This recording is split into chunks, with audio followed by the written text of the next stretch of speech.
Friends and viewer, the great Russian novella, the name of which is One Day in the Life of Ivan Denisovich. This is written by Alexander Solzhenitsyn, and it is a masterpiece, squarely and great literary tradition, literary genius whose talent matches that of Dostoevsky, Turgenev, Tolstoy, Gorky. This extraordinary novel is one of the most significant and outspoken literary documents ever to come out of Soviet Russia. So, a masterpiece of modern Russian fiction, One Day in the Life of Ivan Denisovich, first brought to world attention, the work of Alexander Solzhenitsyn, Nobel Prize winning author of Cancer Ward, The First Circle, and Gulag Archipelago in 1918-1956. So this novel is written by a great literary genius, Alexander Solzhenitsyn, a classical Russian historical novel, Alexander Solzhenitsyn, One Day in the Life of Ivan Denisovich in 1962, tells the story of a labor camp inmate trying to cope with the communist operation, one of the most impressive books to come out of Soviet Union. Solzhenitsyn is frequently compared to literary giants such as Tolstoy, Dostoevsky. In 1970, he won the Nobel Prize for Literature, although he was exiled from Soviet Union in 1974. He returned to Russia in 1994. So the novel is set in 1915 Soviet labor camp. The protagonist, the hero of this novel is Ivan Denisovich Shukov, a prisoner in camp called Camp Headquarters. He is obedient, worn down by the horrible condition he endures, especially in the cold depth of winter. So the novel starts like this. One winter morning, Ivan wakes up feeling unwell. He wakes up on time at 5 o'clock in the morning, but he is feverish and achy. He plans to lie in a bed a little longer to regain his strength for the day ahead. Some guards are kinder than others. They let the prisoners sleep in. The guard on duty this morning, however, is furious with Ivan. As punishment for oversleeping and missing the wake-up call, Ivan must scrub all the floors in the officers' headquarters. It is negative 17.5 degrees Celsius, and Ivan fears the cold will make him weaker. He cleans the floor as quickly as he can before heading to the mess hall for breakfast.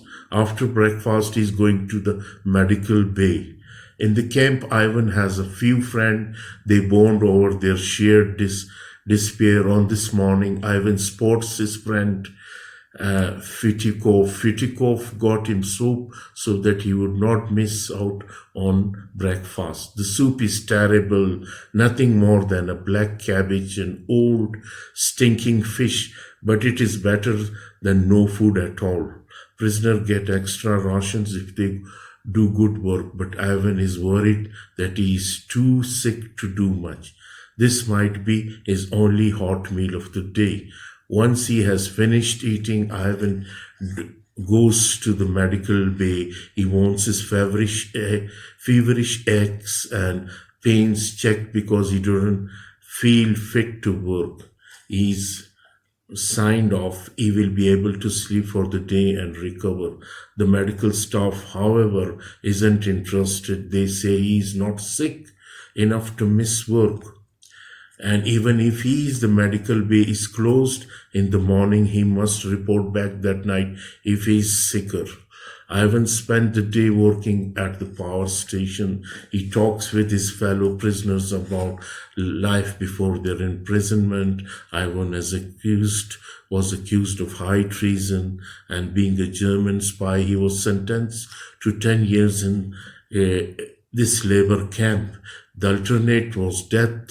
All that gets Ivan through the days is the thought of building a new life once he is free. Meanwhile, Ivan gets on with his job.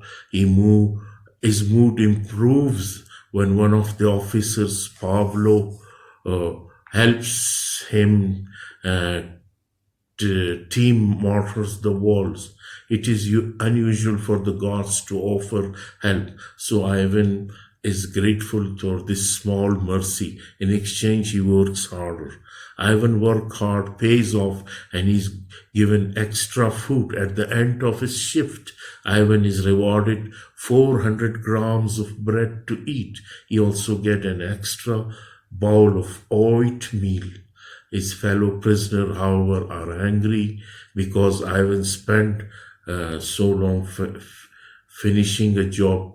They were held up in the cold waiting for him to finish. Ivan does not feel bad because it will be someone else's turn to hold up the works tomorrow. One of the Ivan's hot gang, Tizar, also has extra food. He has a parcel of biscuit with sausage.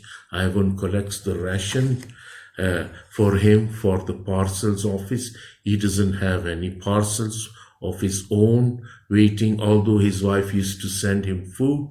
Ivan told her to stop bothering. It costs too much money to buy him food, and she needs everything she has.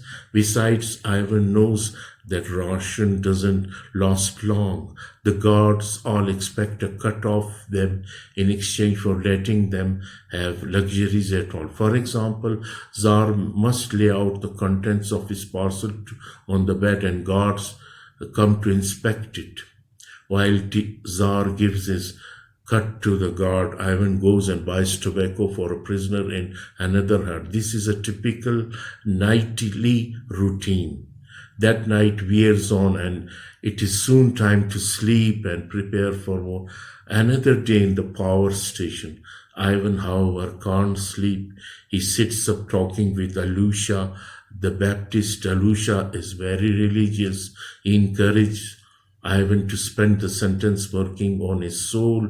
Ivan isn't sure he believes in God, but he tries to stay positive. This is only one day out of 3,653 days. Finding joy in the smallest things like tobacco is the only way to survive. This is, ladies and gentlemen, one day in the life of Ivan Denisovich by Alexander Solzhenitsyn. And let me tell you about the life of Alexander Solzhenitsyn. He was born in 1880, a year after Bolsheviks stormed to power throughout Russia. He studied at the University of Rostov and served with distinction in Russian army during World War II. In 1945, he was arrested, imprisonment in labor camp for 8 years because he allegedly made a derogatory remark about Stalin. He was released in 1953 after the death of Stalin, but was forced to live in Central Asia, where he remained until Premier Khrushchev's historic secret speech.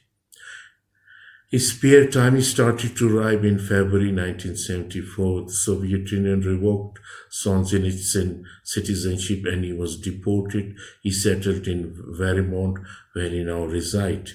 Solzhenitsyn had written many beautiful pieces. He's a Nobel Prize winner in 1973 for his epic work, The Gulag Archipelago, One Day in the Life of Ivan Denisovich. So, ladies and gentlemen, this is a beautiful piece of a literature. When you read it, you will enjoy it. Thank you very much.